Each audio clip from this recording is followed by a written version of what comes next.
Welcome everybody to episode 52 of the GuildMag Podcast. We are back for another week on our brand new time, Thursdays at 8pm GMT / 1pm Pacific time. And joining me this week, we have got Aaron and Sandra. Say hey guys. Yeah? Did I what? Did your mic just totally went out? Oh, you cut out a little bit on our end. I think you're fine on the stream. Fantastic. But you cut out a little bit in the Skype call. I think that's all it was. Well, let's hope. Yeah, indeed. So this week, it is 1 week on from Out of the Shadows, and we are Sandra's here, so she wasn't here last week, so she's going to kind of give us her views on the patch. And we're going to do a little bit of a mini retrospective over the last week, what we've been up to with the last patch, as well as all the usual Guild Wars 2 news and shiz. So it's going to be a bit more of a chilled episode than last episode, the mammoth 2-hour plus thing. So this one, a bit more chill. And as always, if you're watching us live, let us know what you think as we go along in the chat. So as always, we're going to kick off with the week's news. So some brief kind of patch news. There are a couple of bug fixes and server crashes in the past couple of days, although the known raid bugs are still being worked on. So this is bosses like Zera and I think Keep Construct as well are still currently bugged. So there are fixes on the way for those, so stay tuned. I think Matthias is bugged as well, actually. Although I don't quote me on that. I think I saw that. Although we got really lucky this week and managed to get Matthias kill first time without it bugging out on us. So if you're still trying to raid and work through those bugs, good luck, I guess.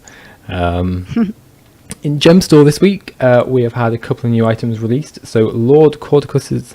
I said that so wrong. Cordicus's... I can't say it today. What's wrong with me? You did. Cordicus's. Lord Cordicus's sword and pistol skins have been released. What do you guys think about these? They're good. I like them. Really? Okay. Yeah, I think they're good. We don't have a lot of rapier swords, so I always like more rapier swords. Oh, and, that's why you like them. Yeah. That's true. Yeah. So I'm a big fan of the sword, and the pistol's just okay. Like it looks very similar to the Ascended pistol skins. I think it might be the same base model with different paint on it, but I like the revolver pistol skins too, so I'm down with the Codicus. But the sword is really what I'm considering buying. I like the blood effect, the particle coloring. Yeah, I quite like the colours of them. I do like the rapier kind of look swords. Yeah, I quite like them. So if that's your thing, how much are they in the gem store? I haven't actually looked. 600, I want to say. Excellent. So around 600 gems. Yeah, you can. I feel like the Codicus sword would make a really good sword for a Mesmer. If anybody does Mesmer sword things. I think. Well, Chrono Tank's out there. This is your time to shine with the Codicus. I think all those rapier swords kind of suit Mesmers and Thieves as well. I think. Yeah, I used the Bonetti's rapier on my Thief. Indeed. So there was also the Noble's Folly Pass released. So this is kind of like the airship and the Royal Terrace in that this is a place in Verdant Brink that you can buy either a 2-week or a permanent pass to, and it's got awesome vendors, all the usual like... I don't know what they call those areas. Is there like a name for those what type of areas they are? Exclusive crafting areas, VIP lounges. VIP lounge. It's a VIP lounge. So yeah, and this is in a like separate instance from Verdant Brink, so don't get your like jimmies in a jam because of people in Verdant Brink. That's not a phrase that people use. It's not, is it? I couldn't think of like anything else off the top of my head. I panicked a little bit. So yeah, that's the Gemstone news. Community / data mining news, as Kronos Balefire has brought up in chat. So first of all, I guess we'll kick off with Marjorie Delacroix's outfit has been data mined by that shaman, which looks pretty awesome. As Kronos says, I wish they would put Marjorie's new outfit in the gem store. Must have for my Necro. Have you guys seen this? I have seen it. We saw it on her. Mm-hmm. Well, yeah, that's true. I saw it on her. No, I saw the data mine images, and they look pretty good on player characters. So It's an episode. It's another one of those things that I pick up a lot of the outfits. Like I buy them and then I just don't use them because I just like having. Because I'm like, that looks cool. I want to have that in case I ever want to use that. Use it, right? Yeah, but I like mixing and matching armor a little too much to go with the outfits. But I think as an outfit, Marjorie's new look is pretty sweet. Yeah, I really like it as well. Go on. No, I was just gonna say that the char doesn't look like it's having any tail clipping issues, so that'll be good for char mains. They seem to really be paying attention to that with the new stuff they put out. Mm-hmm. Yeah, absolutely. It seems like kind of like, are we going to get more? Because like we've got Cordicus's essentially outfit, Marjorie's maybe coming to the gem store. Who knows? Any more on their way? It'd be kind of cool to have like a whole set of like. Yeah. I'm excited. They seem to be redressing all the members of the guild. Dragon's Watch. Oh, I don't think about Rox that. got a reskin. I think Rox is still the same, but Still I'm the curious. same, yeah. I'm She was too curious to busy see- saving Garm. Yeah, I'm curious to see if they redo Casimir. Yeah. Who knows? We'll wait and see. Yeah. And as Evil Mustache Guy says, it doesn't look awful on chart, which is awesome. I completely agree. As a char main, it is. I agree with that. It's hard to find things that I enjoy personally on my char. So whenever I find something that's like, ooh, that works on my char, I get excited.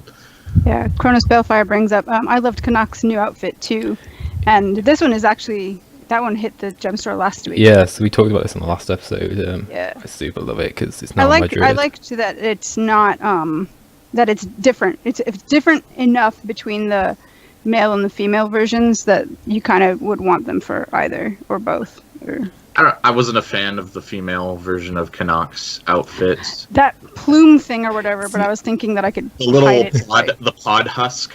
I Yeah, still I haven't wasn't- seen the female version. I feel like it's been a week and I still haven't like gone and looked at it. I said I would. You need to I you need need to get on to. one of your female Yeah. characters and yeah, but yeah, it's good. Yeah. So also data mined then was the Masot looking backpack, which looks kind of cool. Aaron's excited. Oh, are you? Guys, this is the realization of a dream.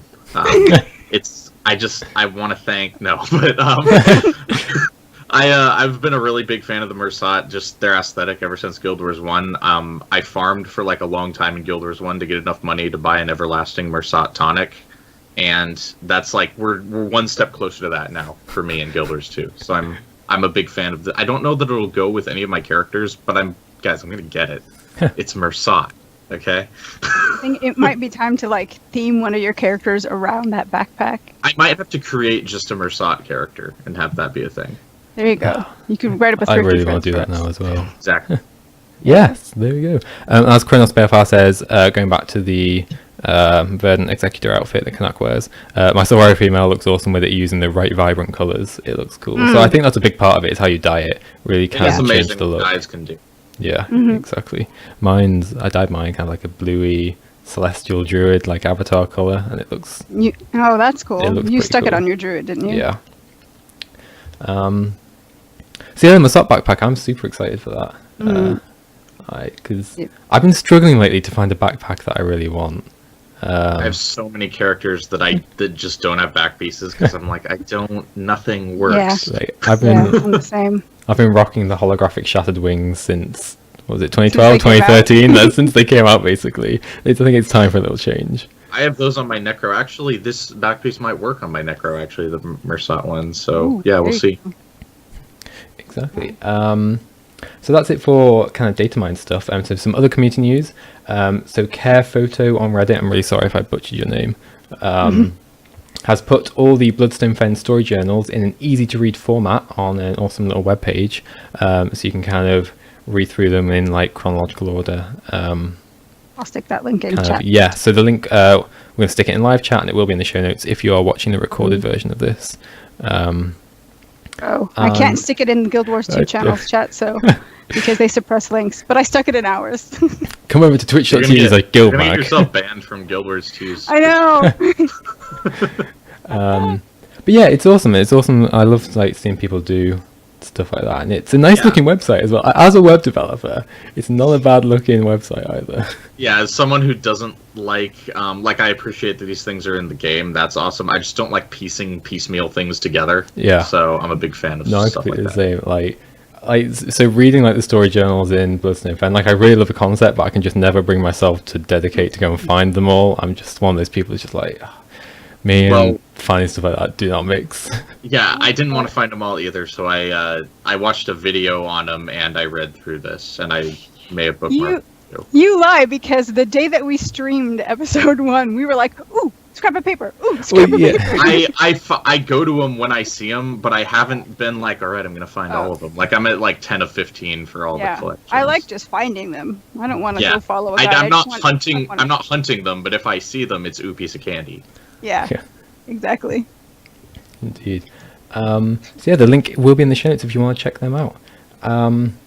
And so another bit of kind of news that we want to just briefly bring up in case anyone hadn't heard about this was so this was it this week? I think this happened, or was it last week? I think it was this week. Yeah. So this week, Gale Gray's account was compromised. On Guild Wars 1. On Guild Wars 1. So this is really important. So because she had two-factor authentication, they weren't able to do anything on like the Guild Wars 2 side.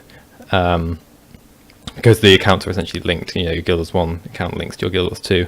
But because Guild Wars 1 doesn't have that kind of technology in it, someone was able to socially engineer a customer support agent to essentially gain access to Gale's account in game and kind of wreaked a little bit of havoc. So it's kind of just a PSA to people for Guild Wars 2 at least. Make sure you have two-factor enabled to protect your account. And in Guild Wars 1, I don't know what you can do about what you can do to protect your Guild Wars 1 account. Don't be stupid. Your password is strong. Yeah. And so Michael Bryan responded, and it's all been dealt with now. But just to kind of heads up to people, I guess it's always worth bringing up. Keeping your account secure. Unfortunately, stuff like that, there's not really much you can do against it unless you're a vigilant customer support agent. Mm-hmm. Yes. And so another point we've got on here that I think Sandra, you wrote this in. Do you want to talk about this, or is this Aaron's point? The undelete. Oh, Guild Wars 2 support can now undelete characters.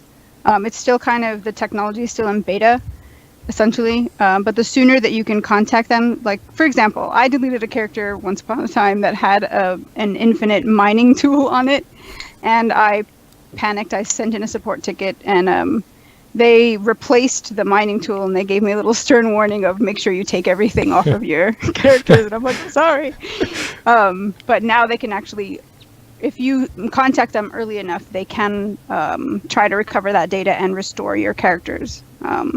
Is this applied like retrospectively to like characters that may have been deleted like ages ago, or is it just from like now on? It's for recent characters. Yeah. Okay. They said the more recent, the better. Yep. Right. So there you go. If you delete a character, we need to get Inks back on here. He was last week. He was talking about how he always deletes characters. Yeah, I know. Boots sent him to that link, and he was just like, "Oh no." Yeah. All right, so that is it for our news roundup. So we're going to get straight into this episode's main discussion, and we're going to grill Sandra for her Out of the Shadows impressions, since me and Aaron did 2 hours of it last week, so now it's Sandra's turn to do a little bit. So I guess we'll start from the very top. Overall impressions, what did you think? I thought it was very lore rich. I liked it. I liked the episode overall. I thought it was also a bit short, but because there's a lot of dialogue heavy parts, I suppose that could make up for the shortness in terms of actual steps. I think one of my favorite parts was seeing Garm back. I was kind of expecting for him to be dead as well. So getting him back, that was like, yay! I think I actually squeed on stream because we streamed it. Aaron and I, we played it cold. It was awesome. So that was a good touch. I like the Taimi is just, she's growing on me again. She's getting really sassy. They're giving her good, like, jokey little sarcasm lines. And I like that. I like to see her developing her personality a bit more. I thought the voice acting was quite strong. I haven't played it. I've played it through once with Aaron when we did it on stream, and then I started another replay of it, but I haven't finished it yet. And I'm currently playing it on a human female, and the voice acting there is quite strong as well. But the male Sylvari actor, wow, he like is really getting into it. I know. I love the male. So I'm so happy I main a male Sylvari because the voice acting is so good in Living World and Heart of Thorns. Yeah, I've always liked his voice acting for the male Sylvari, but in this episode especially, he was just... I like when he gave Keith a hard time when she was like trying to apologize. So good. His speech after Air's memorial, his little banter with Timey's, I'm just using the blighting pod fluid. He's like, really? Yeah. So that's just those touches just make you connect more, I think, with the story. Yeah, I disagree. And so Arcades/Kent in chat says, just so you guys know, give props to Angel McCoy. She did a lot of the writing for Air's funeral and for Ratanovus. So, right on. Yeah, she's doing a good job. Other than that, I think the one thing that stood out to me as being weird was Keith's trying to apologize and get our good graces now. I felt like that maybe should have come out in Heart of Thorns the same way that Canuck dealing with Mordramoth came out in Heart of Thorns, especially since she joined us for that final fight. Or we had the option to take her into that final fight. Like, I don't know, I felt like that would have been a good place to stick that in, but whatever. They stuck it in here and our character gave her a stern talking to, so I liked that. And I was not expecting Primordus so soon. No, going back to the Keith point, because we could kind of just jump the gun a bit there. Sorry. I'd really like. I mean, we mentioned this last episode, but it's probably worth repeating. Like, I'd really like to see us kind of tussle. I don't know what tussle. Sorry, with whether or not we like accept Keith back. I think. There's potential for a good storytelling there, rather than just like next episode comes along and Keith is back and everything's fine, Right. And, yeah, I'd like to see Ritlock get some input as well on this. We always need more Ritlock FaceTime. Right. Ritlock was a bit sassy. I like how Timey was bantering with him as well, and we got a bit more of his personality coming through. That's not just always growling and being, emo Ritlock. Yeah, I have to agree with chat though. I think the sassiest character this patch was easily Canuck by a country mile. Sure. Canuck came out of the woodwork and really impressed me. For sure. Like, I was kind of like, people really liked him coming up to this point, and I didn't really get it. I didn't really feel he was that awesome up until this point, and then he just really exploded in awesomeness in this patch, and now he's one of my favorites. Just his lines are pure gold every single time he opens his mouth in this patch. Props to the writers for really giving him some good stuff. Yeah, absolutely. And so Arcade says, going back to Keith, I'll accept it just because I want to see Logan, Ritlock and her as friends again. You see, I want the exact opposite. I want them to just tear apart and them to be at each other's throats. And then Dragon's Watch swoops in and is like, we're Destiny's Edge now. Yeah. I think Logan and Ritlock are going to have one more big fight, and then Logan's probably going to die. We're gonna go in Ritlock's arms. He might give him a little goodbye smooch as he dies. I'm calling it now. We're gonna go to fight Primordus or Kralkatorrik with them. Then Queen Jenna's in trouble. Logan has to go yet again. Then Ritlock's like, you're not again, not twice. No, even better. Logan has to go again, and Ritlock looks deep into his eyes and goes, "Go, Logan." Oh god, that would never happen. Romance is real. Yeah, they're actually setting us up for that with the whole White Mantle thing. So that's actually, If I'm right, everyone owes me 100 gold in chat right now. But yeah, so speaking of Primordus then, you were saying? Yeah. I was saying that I wasn't expecting him so soon. Yeah, I think...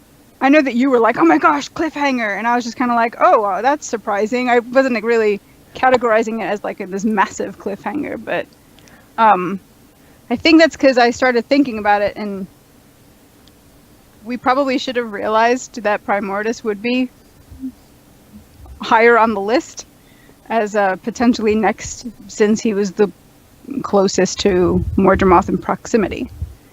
You know. Well, So he would have gotten. I think he would have gotten more of the magical output explosion.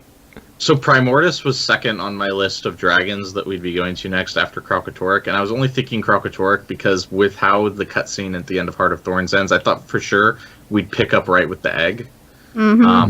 But we didn't, and so in that respect, Primordus really does make sense because he's right smack dab in the middle of the proximity of the three races we're kind of near right now: the Asura, the Tengu, and the what's that other one? The Sylvari, and also the Radanovis lab. Like all the info in there was on destroyers and Primordus, so it actually makes a lot of sense.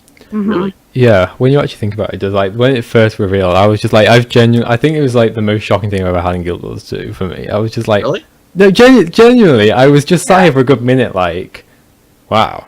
Like, I also thought they might save Primordus till the end because he was the first to wake up, so it makes him kind of special. But I guess, and it remains to be seen what happens with the Elder Dragons because season 2 hinting and stuff.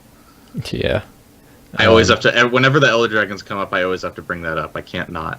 Yeah, and as we were saying last week, there's no reason we have to just go after one at a time. There's no reason we can't try and deal with 2 threats or deal with none of them, or like there's no reason it has to follow the same sort of format it has so far. Yeah, this is true. I know we talked about this on a previous show, that what will happen if they bring on multiple dragons simultaneously. Will the world be able to deal with it? I think an apocalypse now might happen. Guild Wars 3 confirmed. They're just going to wipe away Guild Wars 2 with dragons. That's right. Stuff. All the magic is gone. Here, have some regular weapons. Yeah, like need some help from our friends on other continents. Guild Wars 2 in like the year 3000, where it's just all like arena troops. Where, the commando class is finally an actual viable class. So, yeah. When we go into the future in Guild Wars 1, we do end up with like guns and like batons and stuff. Right. Yeah. Could happen. Who knows? And so another thing chat brings up is Jarkor says, I still think there's more to Blighting Pods than lets on. So I feel like Logan / Zoja's time in there will be a plot point. And obviously the Chak organ in the pod fluid as well. That whole thing that when I put magic in, something else comes out made me laugh because I'm thinking, okay, that's a bit digestive, but so what will happen with those two? I don't know, but I don't know either. I think I guess I just get the inkling that something's going to happen with Logan and Jenna, and we were talking about this last episode as well. So go back and watch episode 51 if you want to. I feel like something relatively big is going to happen there. I've never trusted Jenna. I feel like everybody is on the Logan train and nobody really cares about Zoja right now. Like nobody's really thinking what's going to happen with Zoja. Nobody that's said nobody ever. And that's kind of a shame because Zoja got, I thought, the better scene when they actually, if you choose to recover her or rescue her, and at the end of Heart of Thorns, she actually got a more emotive scene than I thought Logan did. I've never really been a big Zoja fan, but I actually did care about what she was going through in that scene. So I was like, oh, okay. So I'd like to see them make her character a bit more as well, because she's always a bit, I don't know, too snarky for her own good, in my opinion. I wonder if they'll kill both Logan and Zoja. Wow, that's a bit. The way you said that, it's just. I know. No emotion. Little creeper. Yeah, basically. I don't see how they can make the choice you make in your story matter apart from little things. Like they can't make it matter in the grand scheme of things since everybody will have made different choices. I feel like.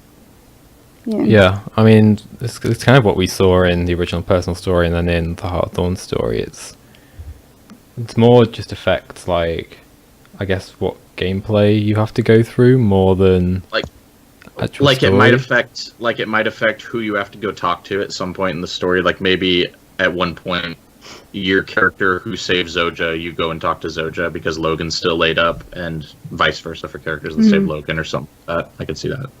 Yeah, that would be interesting if they did that. Yeah. We'll see. And so as Netco says, going back to the whole blighting pod thing, Chak are a solution to global warming / magic problems in Tyria. And it's true, like, we could, because at the moment, like, currently Chak are kind of just this almost annoying like insecty bug. They're pests. Yeah, basically. Yes. So it would be interesting if the story develops them into some sort of like critical part of the story or whatever.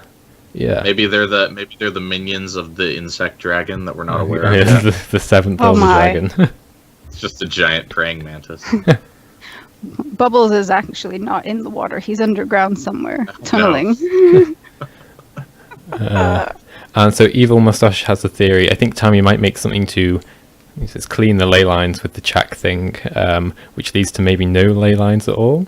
Is that because doesn't Bacteria basically run on ley lines? Like, Pretty well, much. magic does. Tyria doesn't necessarily, but doing away with the ley lines would theoretically be a way to starve the elder dragons, like the Seers did with the Bloodstone the last time around. So, do like we as It's a characters potential rely solution.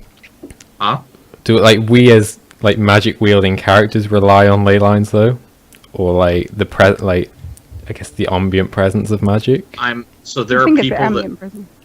there are people that can answer that question, but I'm not. Aren't one of you? them. Like, I haven't. Where's I'm not Drax a- when you need him? I'm not a ley line. Yes, Drax could totally answer that for you, but I am not a ley line scholar. Yeah. No, my impression's always been that the characters rely on ambient magic Okay. more than channeling the actual source. I'm not sure if the ley lines affect ambient magic is basically what I'm saying. Yeah. I don't know. Draxinic would know. Maybe someone in chat knows.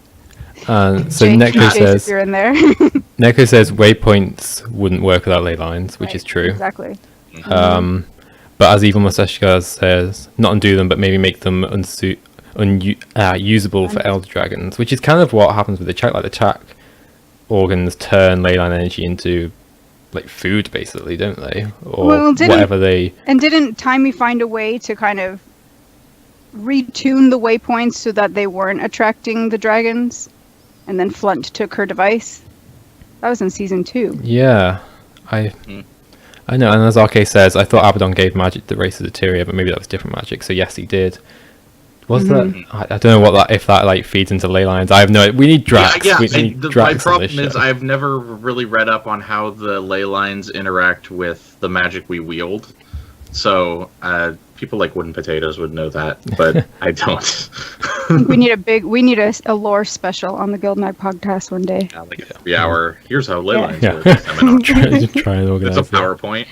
There you go. So yeah, any more story impressions generally? No, I liked it. I'm happy. Yeah. Yeah, I think everyone was kind Excited for episode 2. Yeah, I to see where really- we're going. I can't wait. It should Yeah. be good. Hopefully next episode we get. Unfortunately, you're going to have to wait kind of a long time. Yeah. I know. But yeah, hopefully we get to see kind of what's happening with the egg and kind of start that plot point off a little bit. And obviously more about Lazarus and Primordis and anything else that ends in us. Cordicus, they all end in US. It's they were always connected. He's having Yeah. Yeah, they're all very Latin names. Well, I was kind of I was surprised to see Lazarus appear in episode 1. I don't know why I was surprised, but I was expecting him maybe episode 2. I guess I wanted Codicus to kind of have his moment in the sun for just a little bit. Well, he kind of before he did, got but then Stabbed hard. he had it for like 10 seconds and then, boom. And it was nice to see him get, the smackdown by Lazarus. That was fun, because I never liked Codicus. Is it just me, or do you guys think Codicus looks kind of goofy in his confessor outfit? He does. Like, I thought he didn't look intimidating or imposing. I think that's kind of the whole Yeah. point of it, though, isn't Yeah. it? He's just Like Justicia Hablion and all of those guys from Guild Wars, they they looked a bit, mean. But Codicus is like, I'm like the wimp version or whatever. It's the dunce up there with his confessor hat on. Yeah, it's just not. Well, I was. No. Go on. Oh. No. So, okay, so I hope we get to see more of Kaith, maybe the Pale Tree. I agree as well. I really want that There's struggle with Kaith. So many things we need to get to. I don't know that they can tackle it in one season. Like, I'm not going to be mad if they don't get to everything this season, because there's just so much. Like, I can't conceive how they could cover everything. It's like the most story we've ever had to deal with at once in, like, the entire franchise. It's like... Yeah, there are so many plot threads that are just kind of hanging out there. There's never simultaneous plot threads askew in the Guild Wars franchise. It's pretty impressive how they've been able to tie everything up. Yeah. Indeed. What was that? Who knows? So moving on then to our kind of little mini 1 week later retrospective. So we've had over a week now. We've had 9 days to play all the kind of content surrounding Out the Shadows, so as well as the story, all like Bloodstone Fen, new fractals, new PvP map. But have you played the new PvP map yet, by the way? Nope. You I still... have not. I keep telling myself I'm going to, and then we decided to raid, and I have to make a character, and I have to farm money, and so there's no time. We should do it like for guild missions or something this weekend. Yeah, we and then should. we can report back. I was gonna like, Just go in PvP and be like, guys, look at how terrible we are. I wanted to like actually talk to you about it this week rather than have you just go, oh, that sounds cool, like last week. Did you go in? Yeah, so I did it on last Wednesday. I haven't been in since, I hate to admit, but like I will. And yeah, it was super fun. It's one of the best maps they've ever released, and that they like the new map. Yeah. it's just such a fun, like, even as a like non-PvP player, like I do. My extent with PvP is I do it to do dailies. Like if when I play MMOs, I'm a PvE player. So, but even people like me, it's just such a fun map, and I like I was saying last week, it's small enough in that like there can be lots of little skirmishes going on around the points, and just seeing like Lion's Arch essentially back, and the secondary mechanic of getting to fire on the ship, it's just all good, man. There's not a single thing I would change about that map, I don't think. Is that going to be our homework for next episode? Yeah, that's your homework. Report Go back play PvP. next Thursday. Yes. Going back to, I guess, Bloodstone Fen then, and the events, we've had like a week to properly kind of test them out. So I'm going to be upfront, like past week I've been super busy, so I've spent maybe like maximum of 2 hours in Bloodstone Fen over the last 7 days, so I probably don't have as much to say about this as you guys. But so Sandra, I guess you should go first, since you weren't here last week to tell us your thoughts about Bloodstone Fen. I love it. It's such a fun map. I love it. I mean, I was super excited first that it was Bloodstone Fen, that we were getting a Guild Wars 1 map back, and just how it's just fun, man. You get to glide all over the place. It's not like, it's got enough verticality in it that you know where you are without feeling like, Tangled Depths and how frustrating that map can be, because there's little creeks, crevices and little caves and little everywhere to go that you just get lost really easily, or at least I do. Everything is in a nook that's impossible to find in Tangled Depths. Yeah, I feel like it really lives up to its name. Yeah. I think they've learned. It's neat to see how the devs just keep. I don't know if learning is the right word, but just expanding on what they've built before. So, Bloodstone Fen reminds me of Silver Wastes in a way, because the events are fun, and then also. I mean it's in the sense that. What am I trying to say? In the sense that it's fun and fun to replay, and I can see myself spending a lot of time in Bloodstone Fen. Of course, I said the same thing about Silver Waste, and I didn't farm it nearly as much as you did, Aaron. Still do. I know. I think there was a second point, but I've lost it, so we'll just move on. But yeah, Bloodstone Fen, good map. I like it. And I finally got advanced gliding maxed, so I can You now can probably not take lose advantage endurance. of it. Yeah. But now I'm working on leyline because that looks super fun in that map at least. Oh, leyline gliding is so handy in this map. It's just you just go right to the top. Like Yeah, there's basically an It's amazing. elevator. It's really cool. Um, I've been having a lot of fun on Bloodstone Fen. I've been playing it pretty much all week since the patch dropped. I've map completed it 7 times. The map completion is really easy, and you get a free exotic every time and some Bloodstone rubies. So I would advise everybody to complete Bloodstone Fen on all their characters because it takes like 5 minutes. But and then I was farming the events, and there's a reason I like this map a lot. It has to do with the same reason I like Silver Waste. I like these 2 maps because they're really small, and the events are really concentrated. And so it's easy to memorize where events are. It's easy to memorize what events are what. And it's easy to always go and find something to do. You never have to run very far to find something to do in Bloodstone Fen. Exactly. There's never really any much downtime between events. So as soon as you've done one, It's there's like, there's another one over here. Yeah, it's a very fast-paced map, and that's why I like Silver Waste and Bloodstone Fen a lot better than the Heart of Thorns maps, just to go farm, because I never have to look at my map and be like, oh, where should I go to do stuff? You know, I don't have to do that. Like I already have Bloodstone Fen completely memorized, all the events, all the places and stuff. So I've had a really good time farming it over the past week. I picked up some of the vendor rewards already. And one of the best things is you can actually get ascended trinkets from doing the Bloodstone Fen, and that's just it's for people like Aaron who are now gearing up to start raiding soon. Perfect place to go and have fun and get some ascended trinkets at the same time. Yeah, that's another reason I would recommend playing through the story step on all your characters, because you get a bunch of Bloodstone rubies for the story, and then doing the map completion on all your characters, you get a bunch of Bloodstone rubies for that too.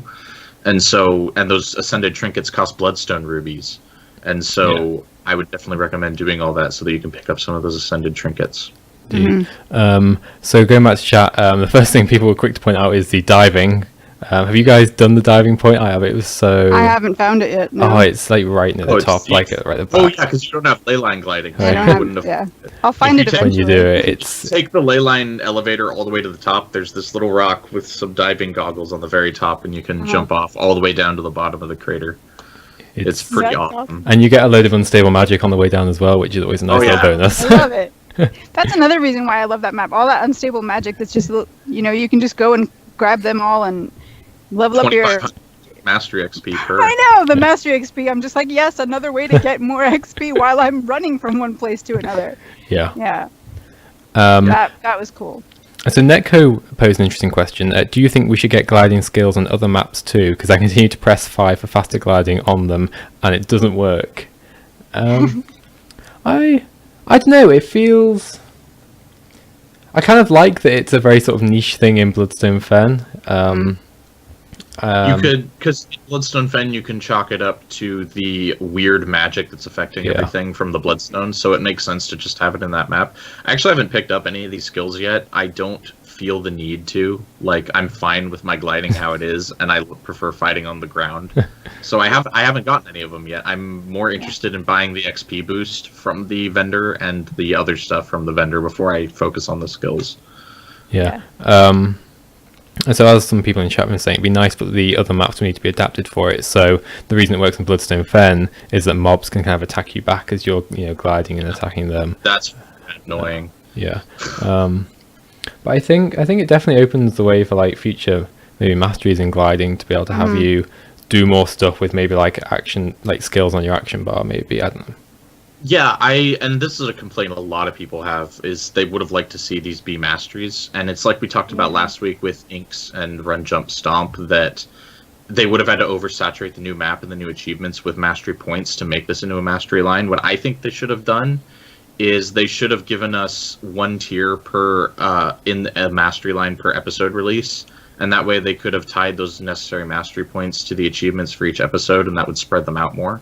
And then I think that would have given them the opportunity to make this into a mastery. What I think happened is I think this was originally intended to be a new mastery line, and it got cut as that, and they were like, well, we developed these skills, how can we still put them in? And so they put them in the vendor. I don't think they were originally developed as a vendor reward. I could be wrong, but that's what looks like has happened. That's your conspiracy theory. Yeah. Well, I think the issue is if you put them in a new mastery line, either you'd have to put them like as a new line, because if you put them like on top of the current gliding ones, the XP required would surely be like massive for these, because you'd be like a tier. You wouldn't put it in the gliding one. I think you just do a new mastery line, like. But then I guess Bloodstone gliding. I guess you've then got to like factor in the fact that it would be like you'd need gliding to be able to start this mastery line, so because you can't like glide if you don't even have like gliding unlocked, like the tier 1 mastery. So tier 2 masteries. What's up? So I guess I would love to see them like do more with gliding, and in the future, because I really do like gliding as a concept in Guild Wars 2. It's been really fun. If it is a choice, like at the end of the day, if it is a choice between story quality and getting something in a mastery line instead of a vendor, I'll take the vendor reward. And because A, that means I don't have any more masteries to grind, which is, let's be honest, guys, that's nice. I don't like grinding those. And then B, we get better story content, so that's always good. So Amo Lang, I'm really sorry if I've butchered your name, said, with all the extra XP you can get from Bloodstone Fen, I think it should extend an already implemented line. It's interesting. I think that would probably split opinion, because you have people that are yet to be at max mastery level, and so to add more on top of that again, I don't know. I wouldn't be too bothered with it being extended mastery line. It'd just be much more of a grind, I think, than it currently is. Yeah. Well, it kind of that idea reminds me of when you reach max mastery level, which I have not reached. I know from what other people have said that your bar just sits there empty. You don't really earn any more XP, which is kind of a shame, because you're out there doing stuff and you're just not, that XP is going nowhere. So where could it go? Can you? Yeah. Should we be able to bank it for future masteries? I mean, can you fill your bar for spirit shards after your max mastery? Yeah, you fill it now and it goes and you get a spirit shard every time. Have any of you guys ever used spirit shards since they came out to buy anything? No. Yeah, I used them. Oh, I think I have for the guild hall. I craft stuff. I think maybe for like the Mystic Forge daily, but that's about it. I think I've mostly not spent them at all. Yeah. I don't know. Aren't they used in the new legendary weapons? They're used for crafting various stuff. I think some ascended stuff you use them to craft. Oh, maybe that way. I haven't. Well, I crafted an ascended weapon, but I don't think I needed a spirit shards. What is this crafting you guys? Yeah, as Chrono says, for ascended item crafting, they use them a lot. And Charco says, I have 4.3k spirit shards. They're probably useful, but I don't use them, I think. I have like 3,000 or something. I just... Where did you get? I really got like 300 or something. Where are you guys? I have 300 spirit shards. You must use them a lot. Maybe I have more than that. I can't remember. Because when they came out, I had like 1,500 by default, just from all the skill points on characters and stuff. Yeah. I think I probably... I did craft a load of ascended. I don't know. I've got them in the hundreds, I think. I don't have over 1,000 at the moment. You ascended crafter, you. Yeah, I know. So, speaking of gliding, I thought this would be a good segue. So, Justicar Hablion shoots you up into the air. Yeah, what the heck is that mechanic? I don't know. I can't figure out a rhyme or reason to it. I'm sure there is, but just every few seconds, oh, there I am in the sky again. Great. I feel like I should be watching for a tell that will like let me know that it's coming, and all of a sudden it's just like, oh, I'm up here again. Let me go back down. Yeah, I've just resigned myself to it. Yeah. We're gonna be bad raiders at this rate. I have no idea what's doing this. Going into the Veil Garden, like I keep dying. I don't know what the deal is. I don't know. I still don't know why I die half the time, but as Jace will no doubt tell you.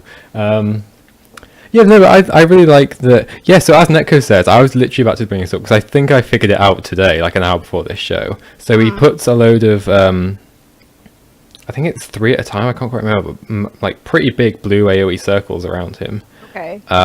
Which I think if you stand in them, you will get instantly teleported. But I think, so every time it's happened to me, apart from this one time I figured it out, I think like maybe the visual, like the actual visual circle is delayed slightly, so you get teleported before it maybe appears, unless I'm just being retarded and not actually looking where I'm standing at all. Because I've seen a big AoE, it's not blue though, it's like I want to say fiery orange.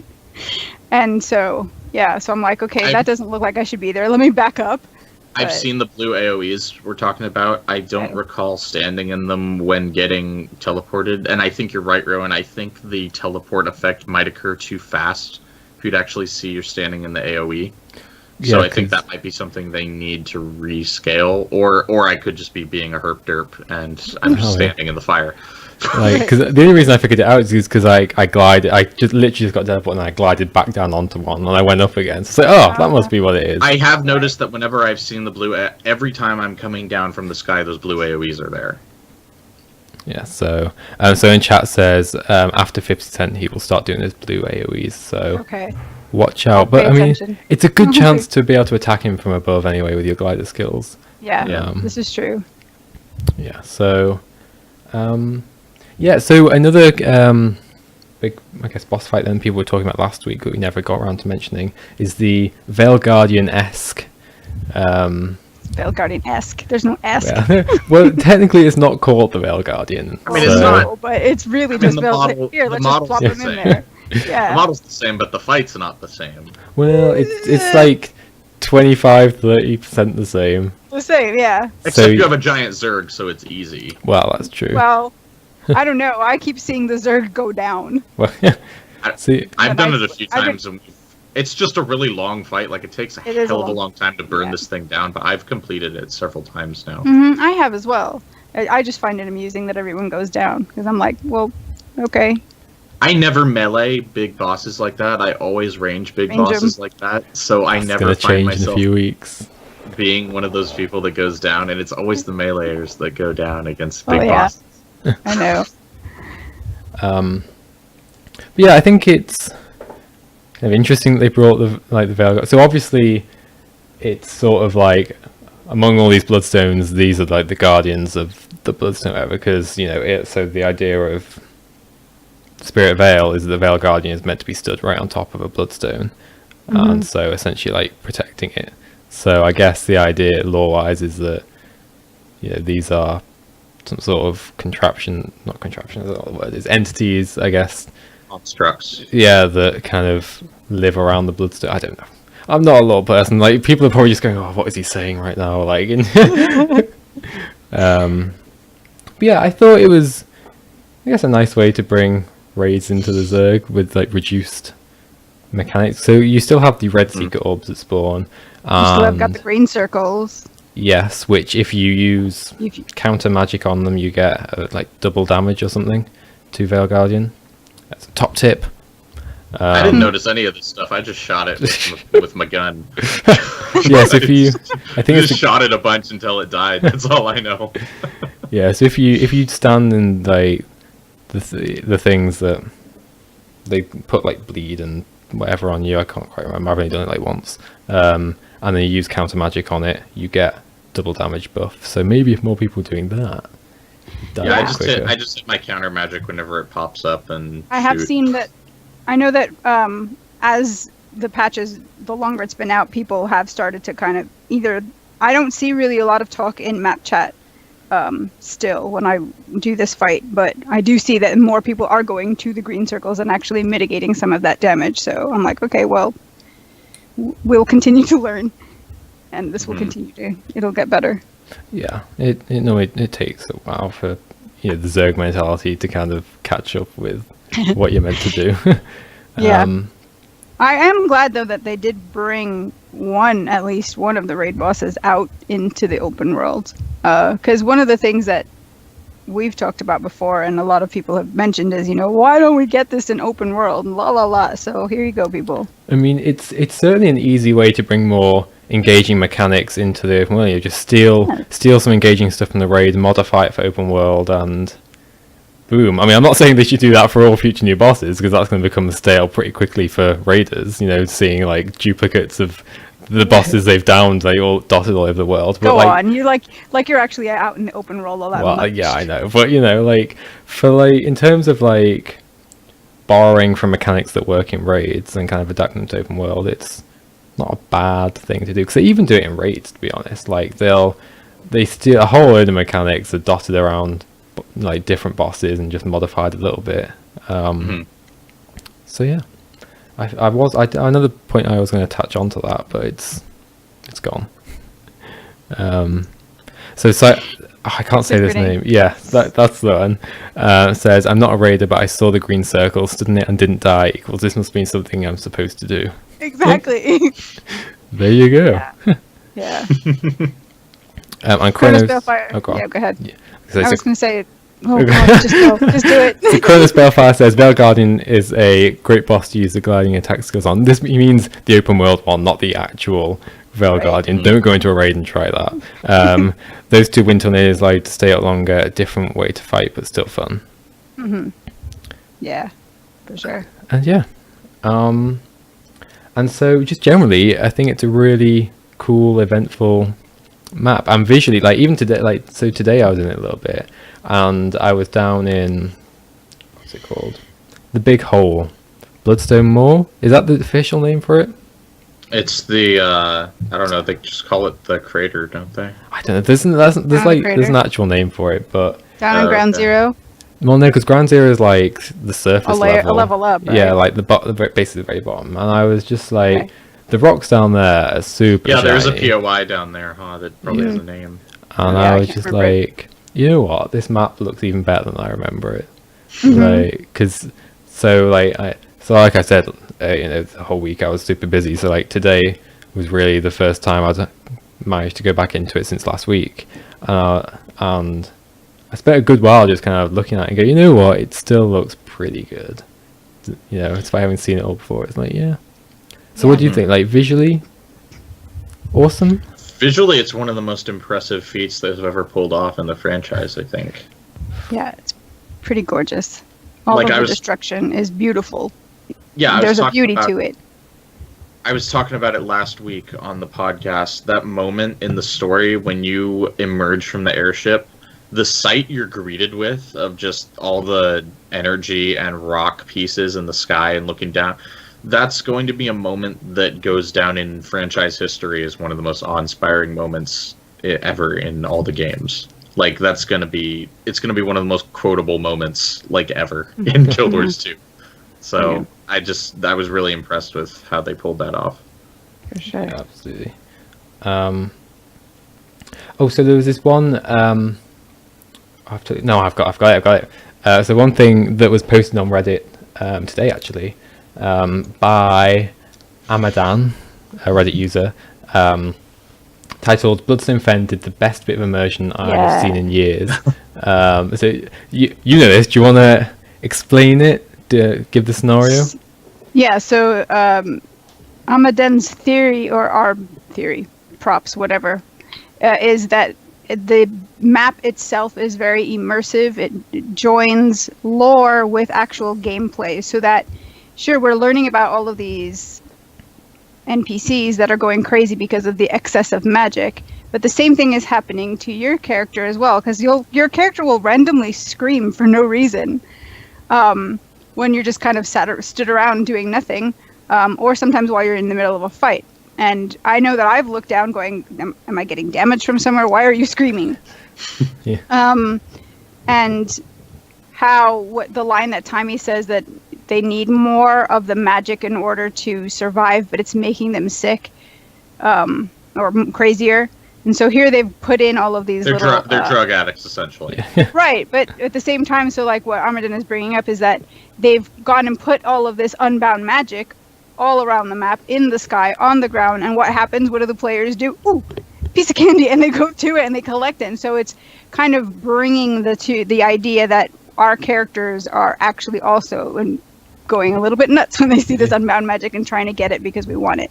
Although we want it for the XP, but hey. So, yeah, I think it's really cool. So the quote they've got, so as Valis reported, before you go in, so magical storms have begun to appear in the area around the Bloodstone, and the magic leaking out of the Bloodstone seems to be driving our harvesting slaves mad with a sort of hunger for magic, and that's exactly what we've become, essentially. And it's a really nice little touch, isn't it? Like, yeah.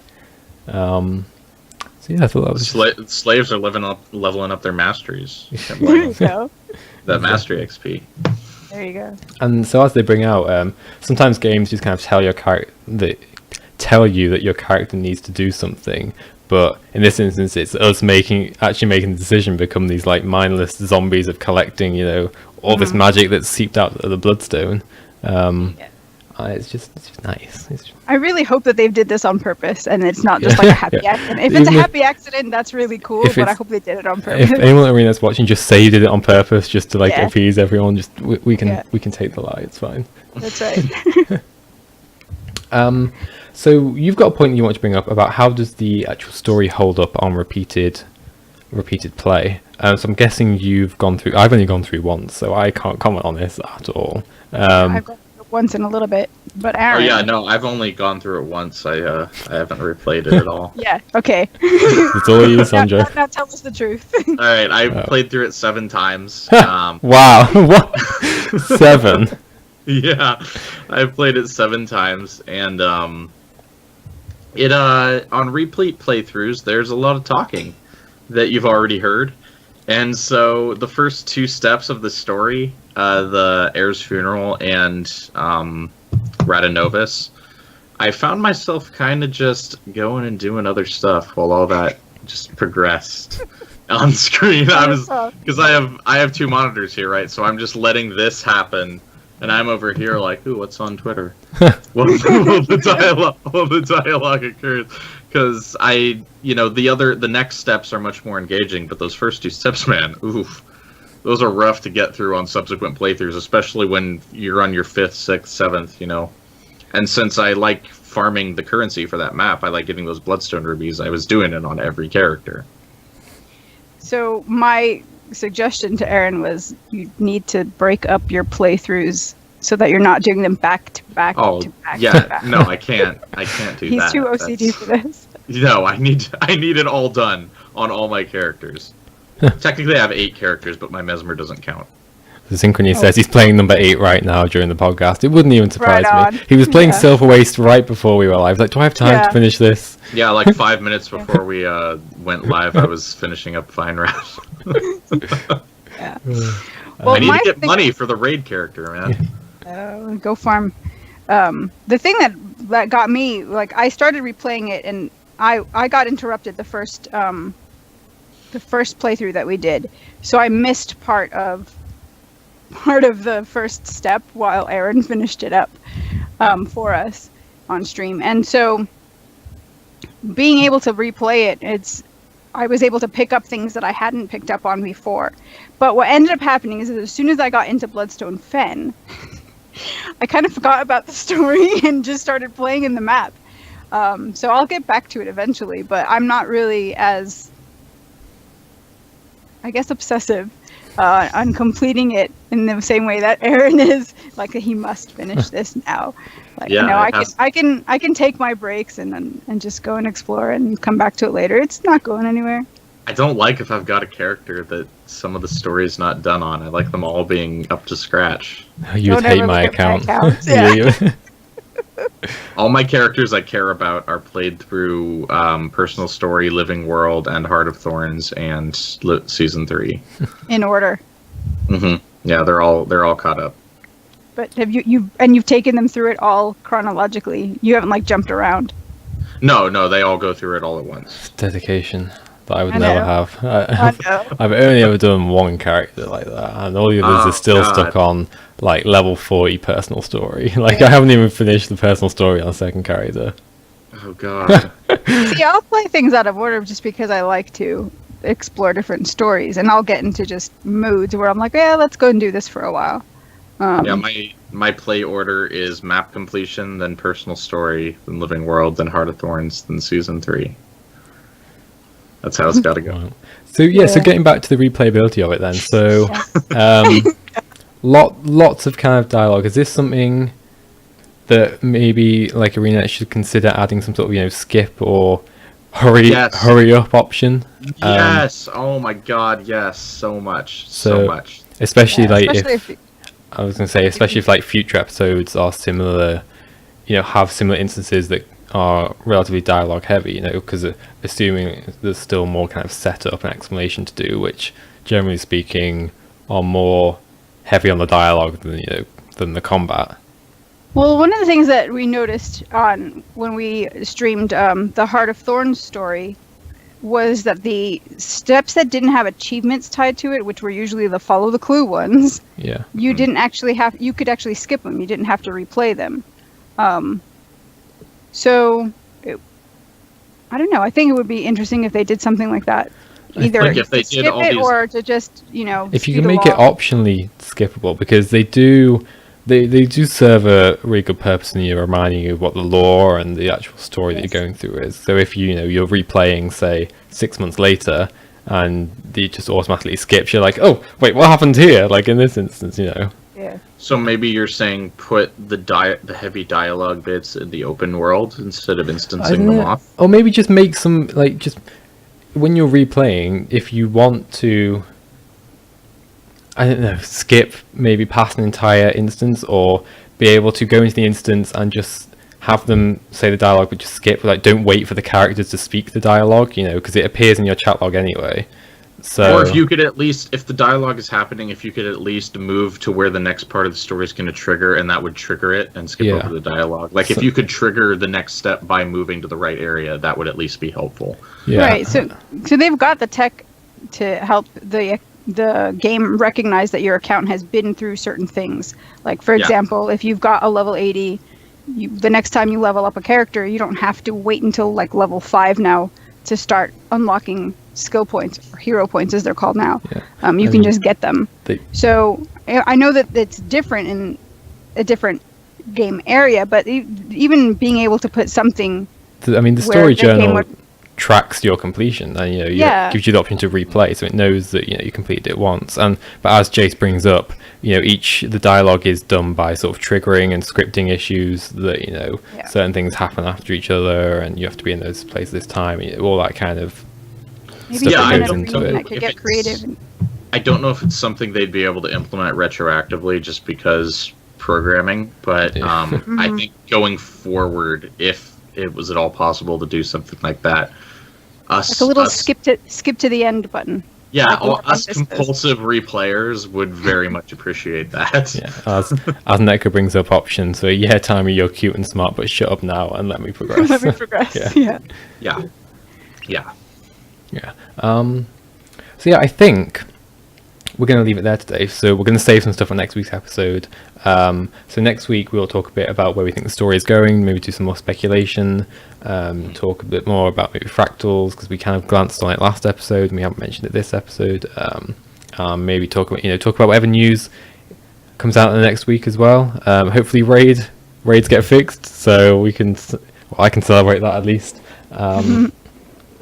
And so so big thank you to everyone who has joined us in the chat today. We are live every Thursday at 8 p.m. GMT, 1 p.m. Pacific time, at 9 p.m. if you're in the UK, on twitch.tv/GuildMag. If you have missed any of this episode, it's available on our YouTube channel, youtube.com/GuildMag, on our website, guildmag.com, and we're also on iTunes and possibly Google Play, although we're yet to figure out if that, do we know if that actually works now? It works if you go into Google Play website, but for some reason, if your app doesn't show the podcast as mine does not, you can't actually access our podcast. But if your app does say podcast area, then you can find us. So there you go. Plenty of ways to catch up with the show. So a little bit of announcements. So we are starting a brand new raid group for teaching raids, right from Veil Guardian right the way through to the very final boss in Wing 3. If you're interested, we are going to post a link in chat now, and there will be a link in the show notes for if you're watching the recorded version. So you don't need any raid experience whatsoever. It's completely for people like Sandra and Aaron who have never raided before, but Sandra's got 1 kill, but we won't count that. So the people from the experienced raid group are gonna, myself included, are gonna take you through, gonna take the group essentially through it. Be raiding for 2 hours every week on a Sunday at, I can't remember what time, but all the information. 7 p.m. There we go. It was noon Pacific, wasn't it? Yeah, so Yeah. 7 p.m. GMT, noon Pacific. You need to be on an NA server, unfortunately. But apart from that, there are no requirements. So all the information is on the Google form. Just fill out a quick application to tell us, what classes you play, what you've got geared, all that sort of stuff. And Yeah, we'll be in touch. And so I suppose I should do a mention. I promised the other static I would mention them all at some point. So big shout out to, God, I'm going to have to remember all the names or none of them now. So to Jace, to Eponymous, to Stark, to Julia, to Marcy, to Callum, to Savannah, to Sierra, and I think that's everyone. I'm really sorry if I've missed out your name, but those are our current raiders. I promised them at some point I would mention them on the show. So there we go. Episode 52, done. Those sick kills. Exactly. Yeah. And so in terms of our stream schedule, Sandra probably knows more about that than I do, or Aaron. Well, we've got, so this Sunday, Aaron's got a little special marathon planned, which isn't actually in our No, I put it in our schedule on our image schedule that's on our social media, but we're letting you know now. Aaron, what are you gonna be tackling this week? So over the past few months, since like February, I've been streaming map completion every week, doing a map a week, and we just did Frostgorge Sound yesterday, and we're almost done. We just need to do the 3 ore maps, and then we'll be done. So I'm gonna marathon all 3 maps on Sunday. Straits of Devastation, Malcor's Leap, and Cursed Shore. We're gonna complete all of them on Sunday, starting at 10 a.m. Pacific, 1 p.m. Eastern. Yeah, 3 hours.